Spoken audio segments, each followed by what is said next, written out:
Hello and welcome to this show on Budget 2026.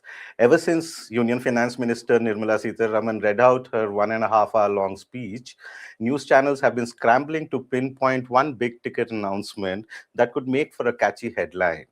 They're still scrambling for it. They're still struggling to get a big catchy headline. And in the meantime, stock markets took a sharp dip because of her announcement that the securities transaction taxes will be increased. So this is what has happened. But the government on its part has claimed that the budget focuses on long-term development goals that includes employment generation, manufacturing boost, and keeping the fiscal deficit in check. Yet, a large number of political economy experts believe that this budget could have been a window to chart out or to draw up a comprehensive plan to boost consumption, demand, and especially in a context where US-led tariffs have put the Indian economy and also the Asian economy on a big spin.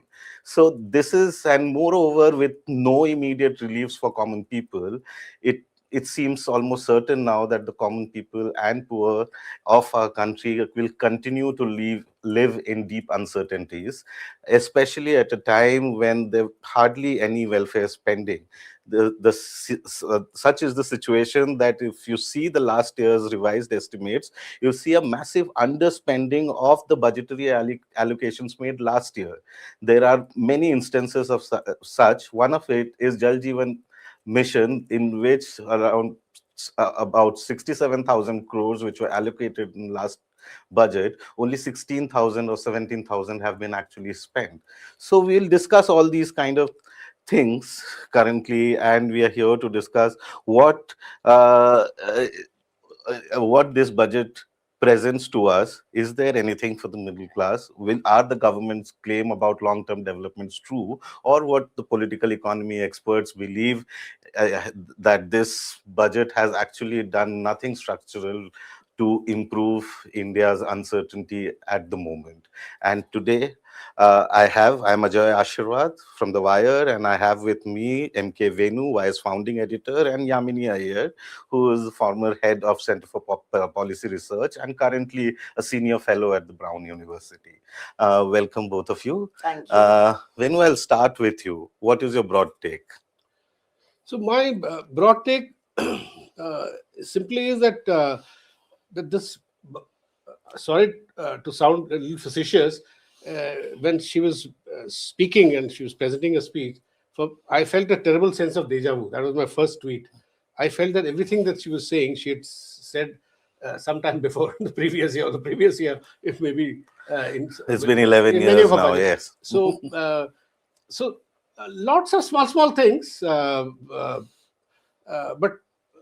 when you just step back and try to find a broader theme in this budget, a broader thrust, especially considering the global tailwinds and the kind of pressure that India is under today, with the worst performing currency in Asia, with foreign investors turning away, which the economic survey admitted.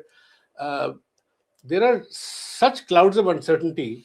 I didn't see any big any big plan to counter all the global headwinds in terms of generating domestic demand, or doing something to cushion the many sectors which are suffering because of the US 50% tariffs, the labor intensive sectors. There was no elaborate description of any of those things. Almost Nothing, yes. As if things are fine. Indian economy is growing well. They keep claiming it's got the highest growth rate, although many people doubt the real GDP growth rate also. So that's what my net conclusion was, that what is this budget about? Are they trying to stimulate demand? Are they trying to address unemployment? Are they trying to address the farmers' issues? Are they trying to address the many sectors which are reeling from the Indo-US from 50% tariffs that US has put on us?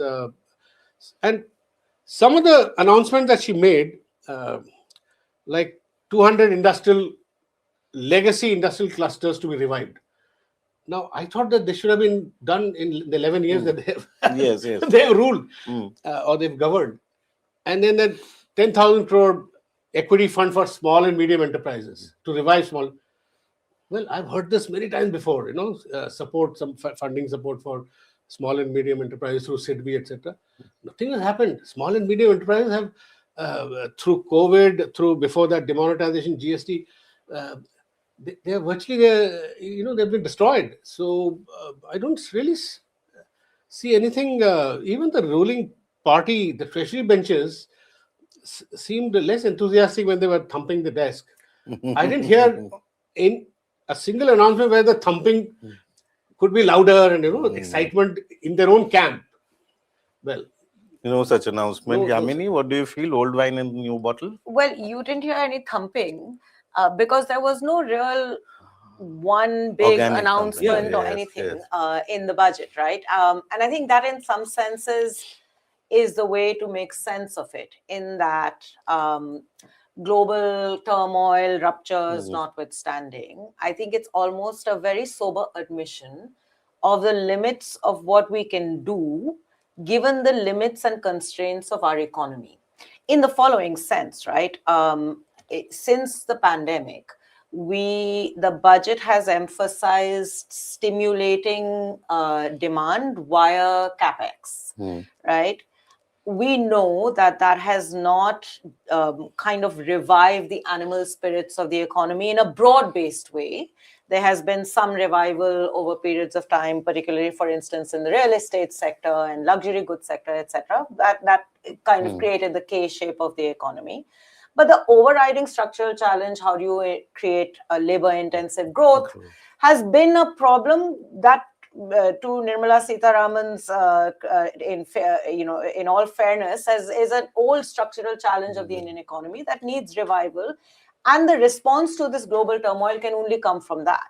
Absent that, we are only going to be able to tinker on the margins. And that's what essentially has happened. Let me just give you two useful figures to make the argument.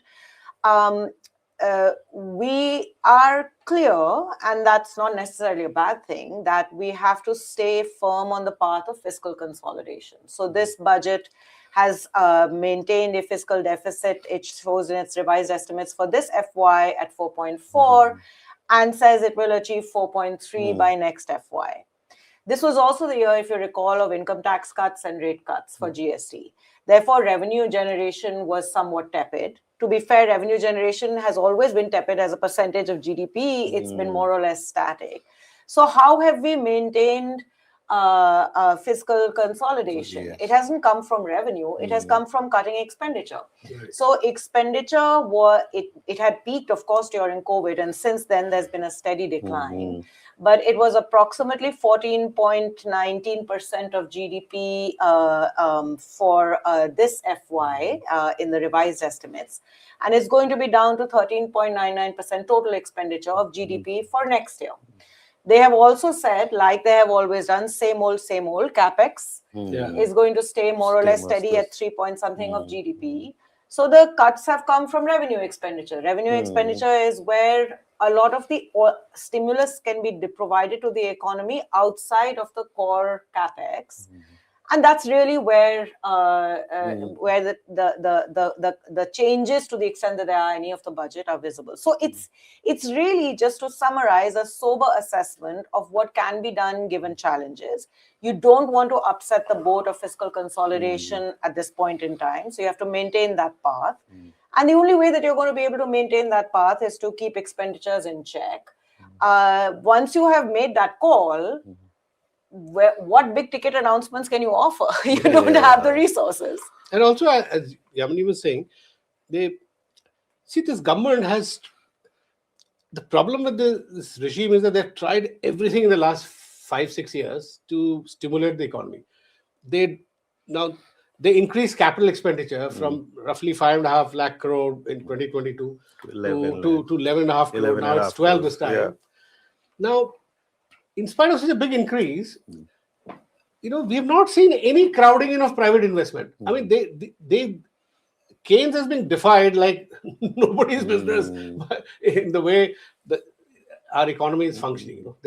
Or the government is trying to. So stimulus to huge capex, private sector not crowding in investments. In fact, private sector not participating in terms of upping investments meaningfully is a constant complaint of this government.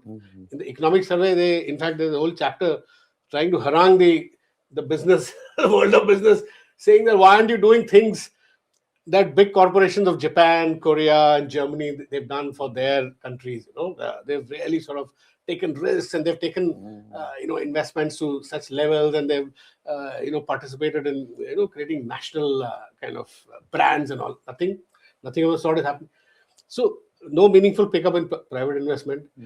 When you talk about the middle class, last budget they gave something to the middle class, up to 12. They changed the income tax. Tax free. Tax, 12 lakh. Those remain the same. Those are the same. But even there, the middle class has not responded in terms of really upping consumption levels, right? And they cut GST rates some months ago around Diwali. So there was some little festival season. There was little bump up in consumption of items like SUVs, more like upper end items. But now even those are tapering back. So they tried supply side tax cuts, big tax cuts in 2019. GST Bachat Utsav and all. Tax cuts. Corporate tax. Yeah, they did that. Corporate tax cuts. Yeah, 20. Releasing 1,45,000 crore for every year for the. Yeah. Corporates have not responded.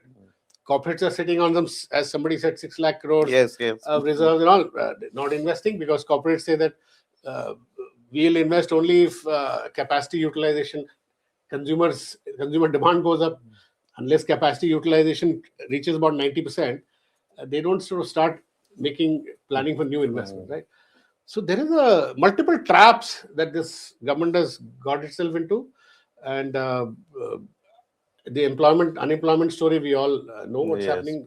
About farmers doubling their income. There's no mention of farmers in this budget. No, there is. It's some commitment to improving farmers' income was made in the speech, but the cashew nut, coconut, and those kind of cash crops will get some kind of stimulus. This is not anything dramatic, and in fact, there is no real change in overall allocations. Ultimately, a budget has to be judged for what it's saying in its allocations, and it remains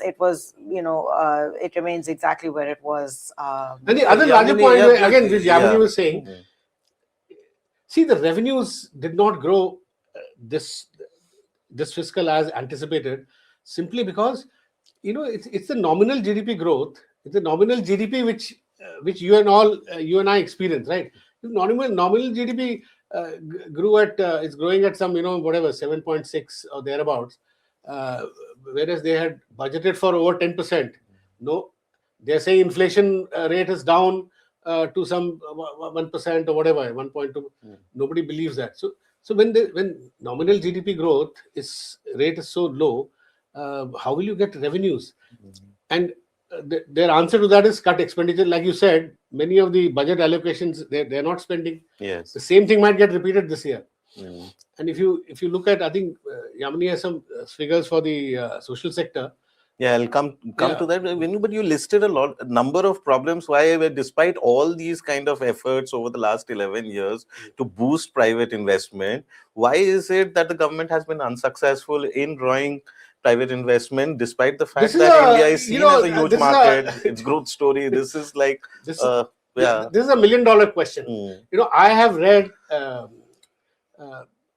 stories where Nirmala Sitharaman some 2 years ago or thereabouts, she's addressing the CII, all the big businesses, in this country, and she's telling them that you guys are like Hanuman, that does not know his true strength, so he underestimates his own strength. So therefore he doesn't reach his potential. So she was likening the Indian industry to Hanuman. So I think later I wrote a piece saying that probably if they get Ram along to advise Hanuman, so something might change. So they have to find, Yes. Lord Rama from somewhere, get him to sort of advise the Indian industry to start investing, perhaps. Yeah.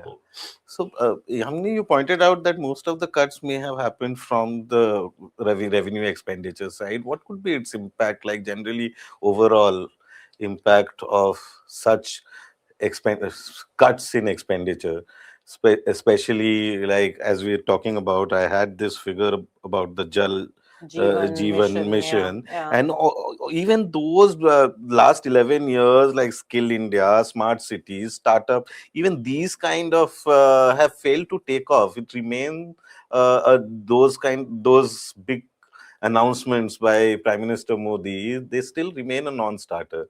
In fact, we've done many stories where budgetary allocations were very little, and even though that little expenditure were not spent properly. So, Yeah, not only that, yeah, they're all mired in corruption charges, which yeah, CAG is yeah. kind of indicting them on many of those schemes. Yeah. So it's a good time, I think, after 11 years to kind of look back and see what those actually these kind of programs or like kind of big announcements which did a great job for the PR industry of India, but actually did not entail any kind of material benefits to people. So what is your kind of broad understanding about these? So look, I think one thing that we should remember that is shifted quite a lot, especially in the last 4 or 5 years, is that the bulk of the welfare thrust has moved away from centrally sponsored schemes and investments in public infrastructure as such towards cash transfers. And over the last couple of years, particularly, that shift has moved away from Government of India. So we had big announcements, 2019 PM Kisan, in the 2020-22 phase. There was a lot more focus on the PDS, etc. That has now been pushed largely to states. So all the new schemes actually are coming prior to elections as states announce. And to be fair, this has become a cross-party thing. Everybody is competing in this cash war. And so political prioritization has changed quite dramatically, which inevitably is going to affect the extent to which the administrative system is going to be able to focus and on. focus towards elections. Exactly. I mean, to be Whenever there's honest, election, cash transfer. to be honest, that has always been the case, but now it's become even more. I mean, it's gone to a different, the bar has completely shifted now, and technology has allowed this to happen. And I think that's where the second issue comes. Look, we have always had traditionally weak state capacity and weak administrative willingness and political willingness to do various things. In the kind of maximum governance, minimum government type of framing of what the BJP and Modi had kind of presented for 10 years ago, the attempt was to, the assumption I think was that all this technology will allow us to bypass these very hard constraints of actually building state capacity to get things done. And as it turns out, that you can build your jam infrastructure, it will get you so far with limitations, as the CAG has rightly pointed out, even in the DBT. But to some extent, we see it in some of our surveys also, that there has been a scaled up movement of money in that sense. But ultimately, the core problems of administration, it requires strong panchayats. It requires greater transparency at the citizen level so that there's a broader interface and citizens have the power to ask and demand. It requires a system that has the relevant administrative infrastructure that is built into it, that includes human resource capacity. None of those have been priorities. So why are we particularly surprised that these things have not actually got implemented?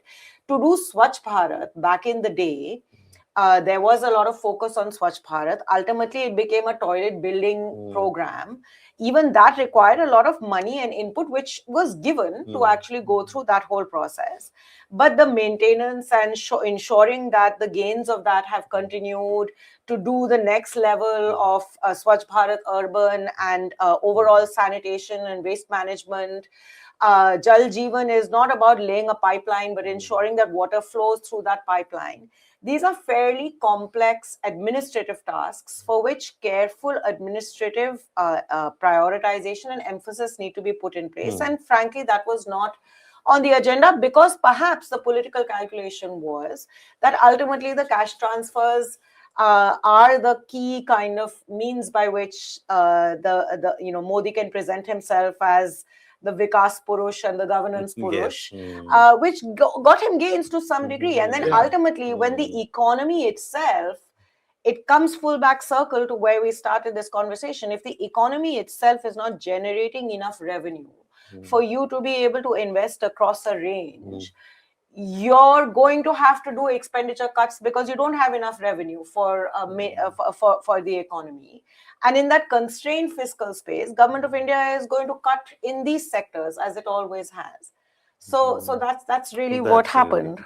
Venu, we switch on to while we're talking about the social sector expenditure, there was an understanding in India that a developing nation like India and with a growth story like India, we need to heavily invest in health and education.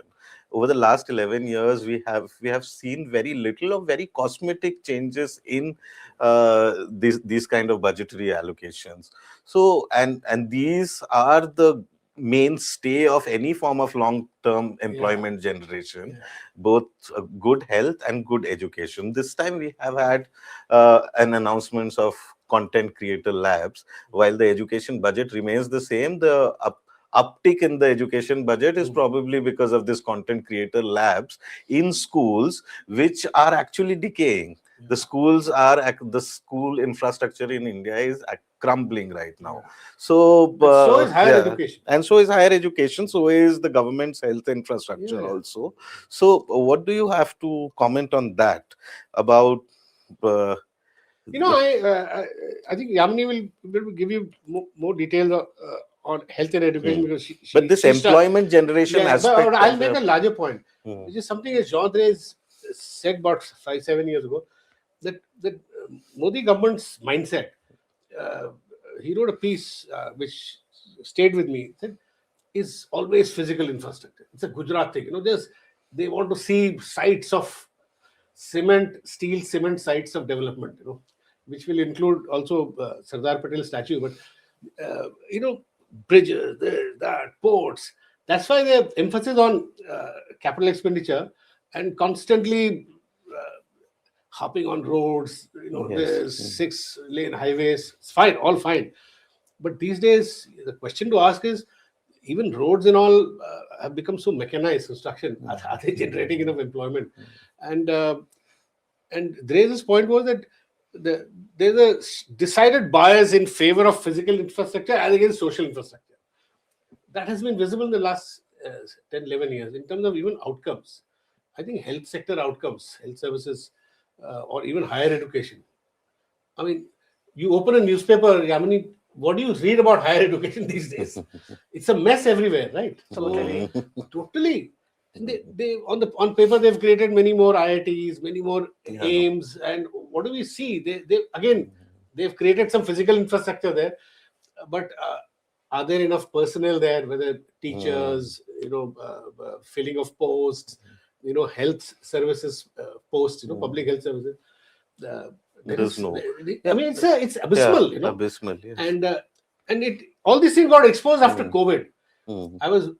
I read a piece somewhere, I think in India Today, where they said that Ayushman Bharat, after COVID, the utilization of Ayushman Bharat was abysmal in North India. In South, it was not better because South was already equipped.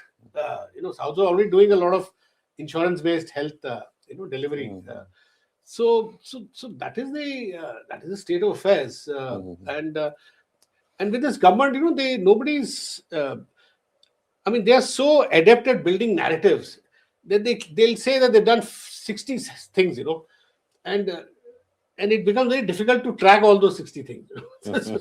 So if you talk about 10, they'll say, no, we've done 10 more things. So don't talk about those 10.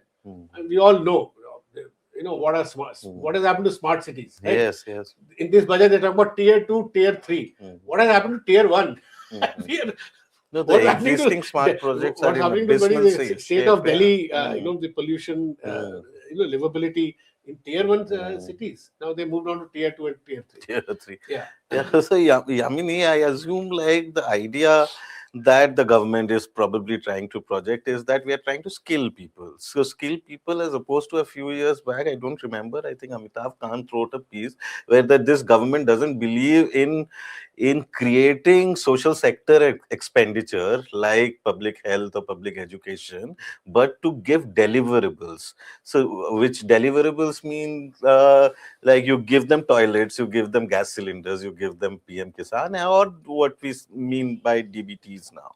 So the strategy is clearly not working given the uncertainties people are living in. There's so much of job losses. Capacity building has not happened. And so is it backfiring, or is it, how do you make sense of it? Look, I think the broad limitation has been a refusal to invest, as Venu pointed out, in human capital, and an assumption that investments in physical capital would yield old trickle down school of economics, will yield benefits that will push the economy into a virtuous cycle. And that's where it's been. It is interesting, if you look in terms of pure allocations, we have not seen any dramatic changes. In fact, we have seen primarily stagnancy in allocations to education, to health, even to skilling, across the board, and that's been an old trend that has continued in So in no time. real terms. No, growth, none whatsoever. in the last 6, 7 years. No, right? none whatsoever. In fact, a marginal decline. And that marginal decline has occurred on account of the fact that the model for welfare that had been followed for the first term and the second term was a bit skewed because of COVID, was largely on this, what you say Amitabh Kant had said, but what Arvind Subramanian, for example, categorizes as new welfareism. In my work, I call it techno-patrimonialism, this giving of cash and in-kind benefits via technology as a means of kind of establishing a patrimonial relationship between voter and government. And that necessarily means that you're not going to be investing in some of these other things which are core to the public infrastructure, core public goods like education and health, right? So we've seen that. There have been sparks occasionally. Ayushman Bharat, investment in insurance. Now we can quibble about whether that's the core goal.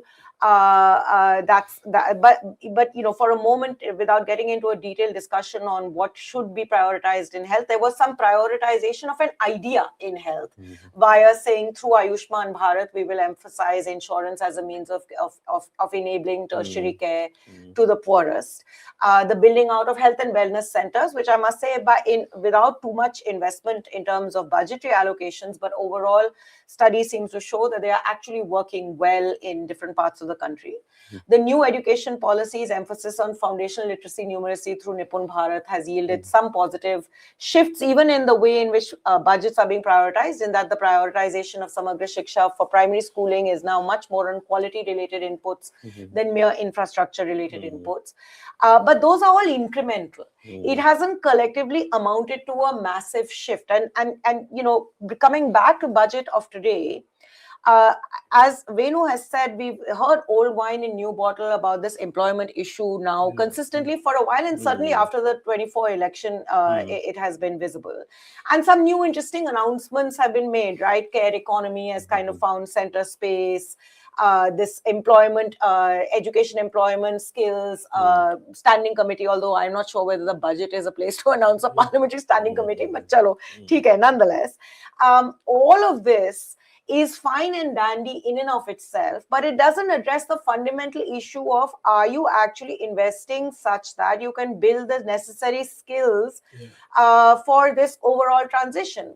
Now, maybe one dramatic thing that could have been done in the wish list of the coulds, because now it's all done and dusted, is given the constraints under which we were operating. And now the government has been willing to stick its neck out and say, even we should talk about the Narega budget, but even the old flagship programs of MGNREGA and now GRAMG, some increase in allocation, but really it's no longer taking that role core. So could it have then done something really dramatic, which was to reorganize its revenue expenditure such that it emphasized this, it emphasized skills, education, higher education, school education with more financial allocation, sending a signal to states, much of this is state subjects, that they too must kind of respond effectively. But, that's very forward thinking, that a sober status quo is, this is what we can do within our constraints type of budgetary thinking is not going to achieve. And I just want to the point that Yamini made, but the tendency of this government not to do anything structural long term and to just take the easy way out, cash transfer, before election. Just but this budget did not have any of those also. No. It cannot be that called an stopped. election budget. But that has stopped. I'll tell you why. They don't do that in the budget. Now what they do is what they did in Bihar. See, both BJP government, both places, they'll tell the state government to do all the 10,000 rupees, the push has gone on states. The push has gone on states. Yes. And then they claim that states are being irresponsible, whereas what is happening is BJP government is there in most of the states. When elections happen, BJP at the center encourages the states to do all these things, and then the understanding is that later on it will be backstop. Some financing will be obviously. Bihar has spent 40,000 crore. They announced just before the elections, and that is more than their capital budget. Capital expenditure budget. By the way, PRS legislative. I saw a piece of data. The revised estimates for Bihar before the election for the previous year was 9%. Fiscal deficit was 9% of GDP, whereas the budgeted was 3%. So I asked somebody in PRS. They said no. It's a lot of expenditure, unforeseen expenditure came, but they said they'll adjust it later. Now, this is what is happening. These people have their governments in states, and they have some understanding that you can exceed the fiscal whatever limits, and later on we'll take care of it. Let's see how they take care of it in Bihar.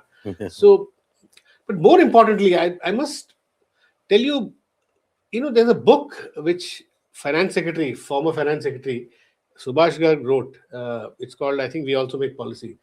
In that book, he says that he was part of the team which was urgently invited by PMO Modi to give farmers, minimum support price for all the 23 items of agriculture. At the moment, only a few items are covered under MSP.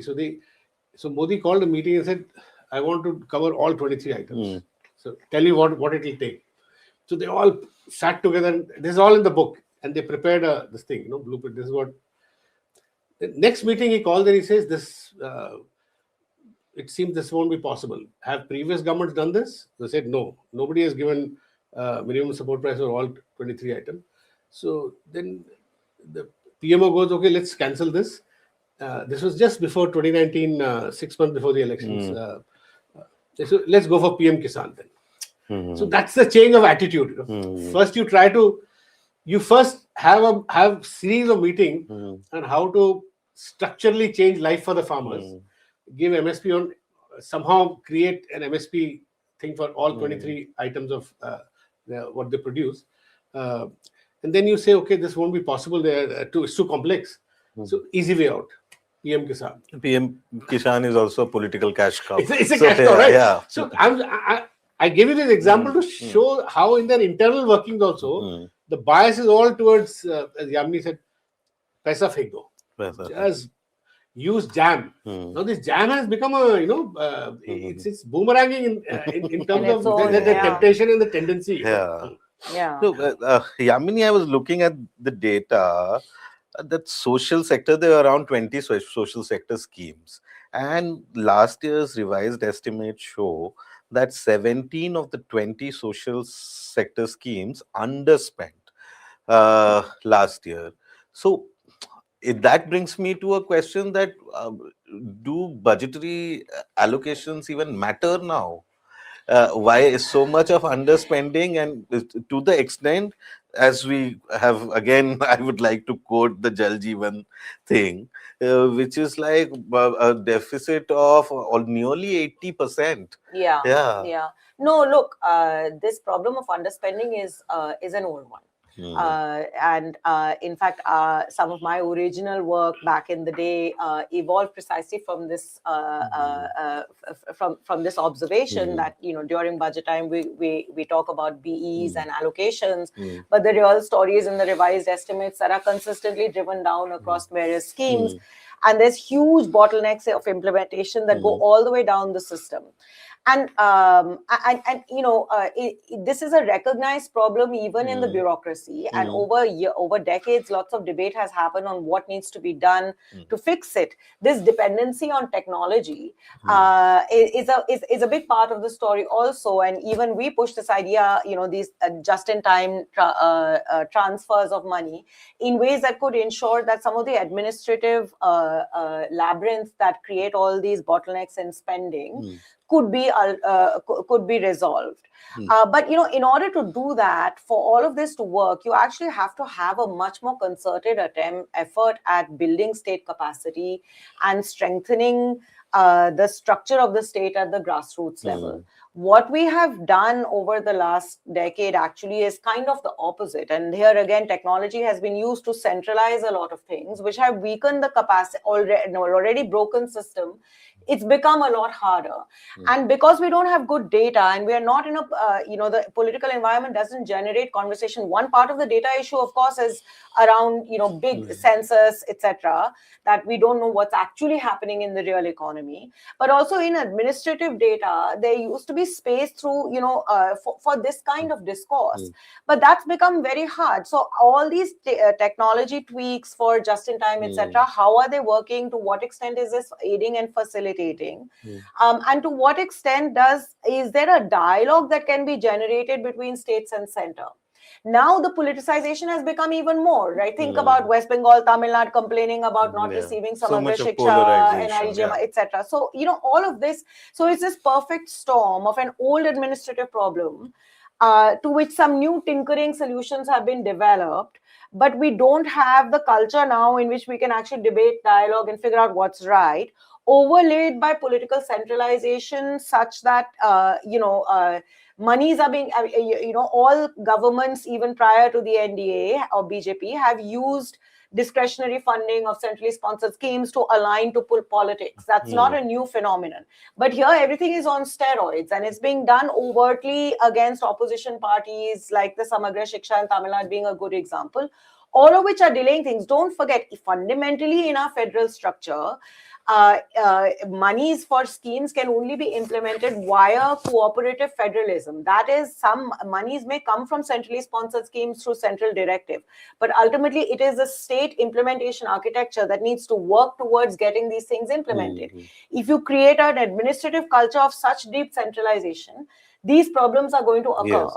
And of course, like in Jal Jeevan, etc., when the overarching story of the economy is one of constraint and shrinking fiscal space for the center, you will see budget cuts. These budget cuts further disincentivize the possibilities of actually implementing. One last point I want to make, because I don't think we discuss it enough, is that from 2015, with the dismantling of the Planning Commission. Now, I'm no great battle carrier for the old Planning Commission. It had deeply centralizing tendencies. But one of the things it certainly did do was to create some predictability through the plan process of overarching allocations within centrally sponsored schemes and particular key sectoral areas of the economy that gave some predictability to states too. And then the tinkering was done between all of that.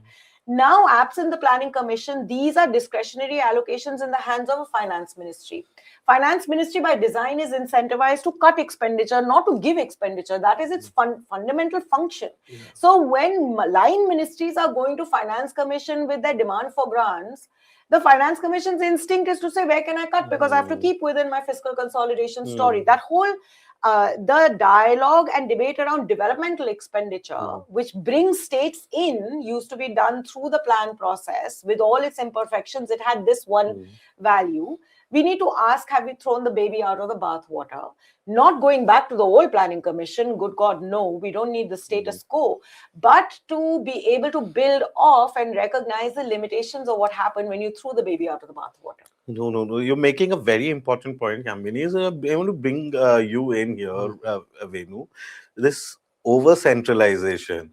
We, as a political correspondent, have been writing about how this kind of centralization has had its political fallouts, as we saw over the last few years, how states have been kind of jumping at everything against the center, from the devolution of taxes or any other thing. Do you think that in a long-term story of India, this is not going to do any good, this kind of hyper-centralization, not just in our federal structure, but also in this kind of financial planning?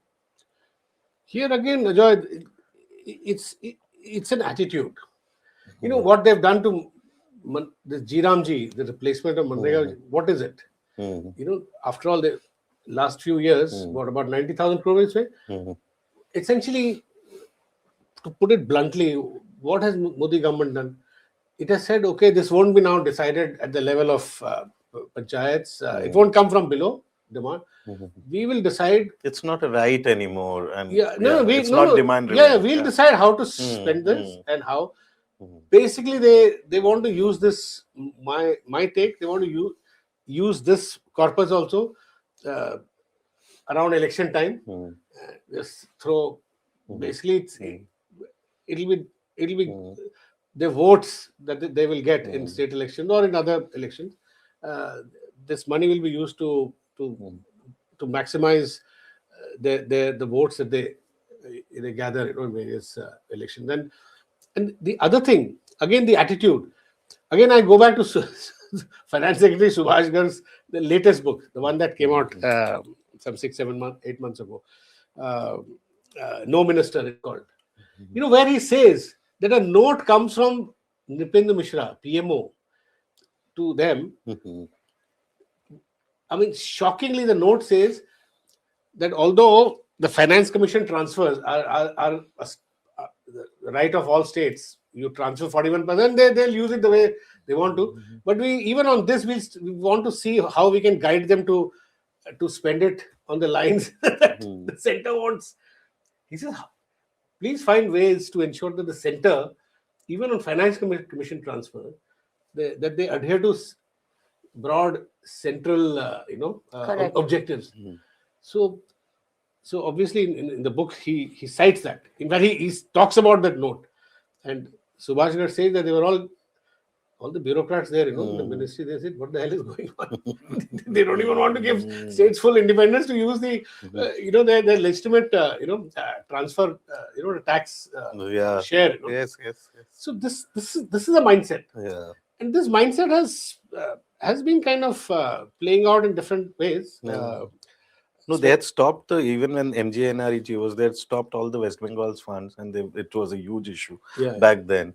No, but we come to the last segment. Like, what's this today's budget has in store for people like us, middle classes? Like, last time we had income tax change and there was some sort of celebration, although a large number of middle class could not, eventually take any benefit out of what was announced. Yeah, the tax-paying population is very small. I mean, 1 lakh crore odd, Yeah. So those many taxpayers. How many taxpayers we have? Probably 18, maybe 2 crores or something. Actual taxpayers. Maybe there are 9 crore returns filers, but only 2 crore. That was hardly a stimulus. In fact, even the industry at that time said that a GST cut would have been a far better way of stimulating demand, because GST is a regressive tax. A rickshawala pays the same GST as a businessman. Indirect. But the government did something. They They rationalized GST. rationalized They rationalized GST. GST. That was Later, not in the budget, No, but no. later. What was the motivation for that? Then, They were under pressure from this 50% tariff. Trump. They said we have to do some internal reform. It was all driven by जब संकट आया जब sir पे overall macroeconomic factors. Then they said, okay, we are doing reforms. Yeah, now, reform. Yeah. नहीं ठीक है. You, Yamini, what do you think? What's Look, in there? There is nothing, and let's go back to why there is nothing. There is nothing because there is a deep structural underlying demand constraint in the Indian economy. Venu posed the question. CapEx bhi kar liya, rate rationalization bhi kar liya. We've set up a deregulation committee, which is what everybody the kind of elite conversation. Corporates को tax break भी दे दिया. The elite conversation on what will push the economy, right? Deregulate to stimulate and so on. Ultimately, the hard truth is that the animal spirits of the economy and this visible or the lack of the animal spirits visible in the lagging private investment is largely a consequence of an economy that is not delivering to it's not seeing rising demand. And to address that, we have to address the fact that we have an economy that is not providing labor-intensive growth and wages broadly, except for the top tip of the K-shaped economy, that are not growing. So effectively, this is what you are going to get. Now, these are deep structural issues. They are not issues that perhaps can be addressed in a singular budget.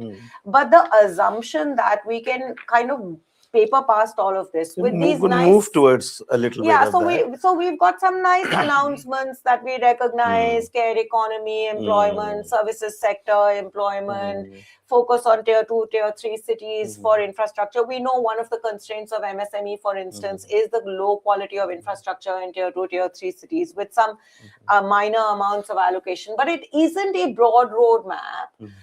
And because that has been the constraint consistently, and ultimately the fact of the matter is that all that we can do against the backdrop of all this global headwind, given the constraints we have now chosen to live with, is to just steer a careful course. We are steering a careful course, most visible in our fiscal consolidation through expenditure cuts. Yeah. And we have a situation where, like, for last 2-3 years, the share of government revenue from income tax is once again higher than 21%, than those coming from the corporations, which is at 18%. So is it safe to say that tax-paying individuals are bearing the brunt of contributing more to the country's economy? See, Ajay, again, I come back to the number of taxpayers. 2.5 crore, 2.5 crore, they don't drive the economy. The number of filers, 9 crore. Actual taxpayers, 2.5 crore. All others are they report zero tax.